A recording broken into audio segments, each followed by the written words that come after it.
Today I'm gonna talk you through how I make my sourdough bread with no discard.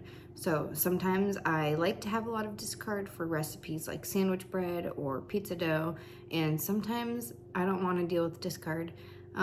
Even though it's fine in your fridge for a while, sometimes after it sits for a long time, it grows this layer of liquid on top that can be kind of gray. It's totally fine to dump that liquid out or like mix a little bit of it back in. But if, especially right now it's summertime, I'm not baking as much as I am in the fall or winter.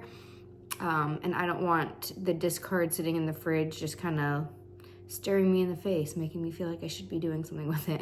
So this is my go-to process for making bread if I don't want any discard. And then when I do want discard, I just purposefully feed my starter and leave it on the counter. That way I'm generating a little bit of discard in between loaves. So here we go. So I store my starter in the refrigerator in between baking loaves. What it does with the cold temperature is it kind of puts the starter into a dormant phase. So it's just not actively eating the food that you have fed it with. It's still going to have active yeast in it. It's just kind of sleepy. So what I do is when I feed my starter, I give the starter just enough food so that I can make 2 loaves with my typical recipe, and I let it rise, which I'll show you later in this video, and I put it in the refrigerator. So in that big bowl, I put 50 grams of starter in there. I'm gonna start a loaf of bread, and now all I have left is my 10 to 15 grams of starter in this jar that I'm going to feed now. So what I do in my recipe that I follow, I start with 50 grams of starter for a 500 gram of flour loaf of bread. So I hope that makes sense. My recipe basically has 500 grams of flour, and I use 50 grams of starter to rise that. So I know that I want to have 100 grams of starter that I can bake with and then have some left over to feed. So what I feed my starter is 50 grams of water and 50 grams of all-purpose flour. So here I'm just mixing those things together. I am, after feeding the starter, going to let it sit on my counter for probably 6 to 12 hours. It depends on the temperature in my house and what season it is. If the air conditioning is on, if it's a cold day, warm day, that will change how quickly it rises.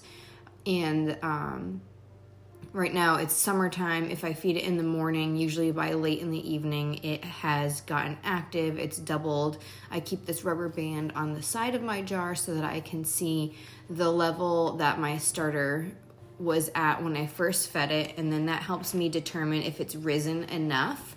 So maybe around dinner time it's risen, but it's not quite as like jiggly and puffy and active as I want it to be, and I can tell it has some room to grow.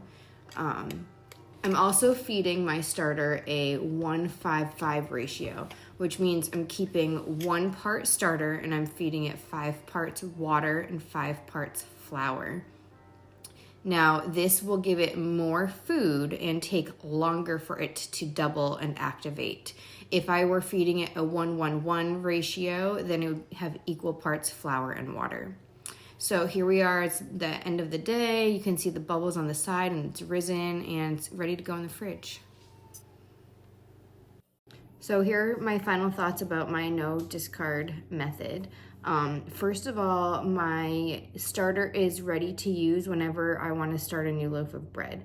The yeast is active, just dormant in the refrigerator, so that just gives me a lot of flexibility. I don't have to time and plan feeding my starter so that it peaks in order to have it ready when I'm gonna start my loaf of bread. When I was starting with sourdough, that was one of the hardest things for me to kind of get under control, was the timing of everything, and using cold starter that is active has just really simplified the process, especially with little kids. I have a newborn. Just really takes the planning down a notch. One more thing I love is just that I get a good rise. It's still strong starter. I have a nice open loaf. So I really believe that the bulk fermentation of mixing the dough and letting it rise and ferment enough in the first place has a huge impact on the final loaf. And sometimes using warm starter that has passed its peak or hasn't quite peaked yet can negatively impact your final loaf. So I have not found that to be the case using cold starter with my no discard method. If you have any questions, feel free to ask me, and I hope that this is helpful.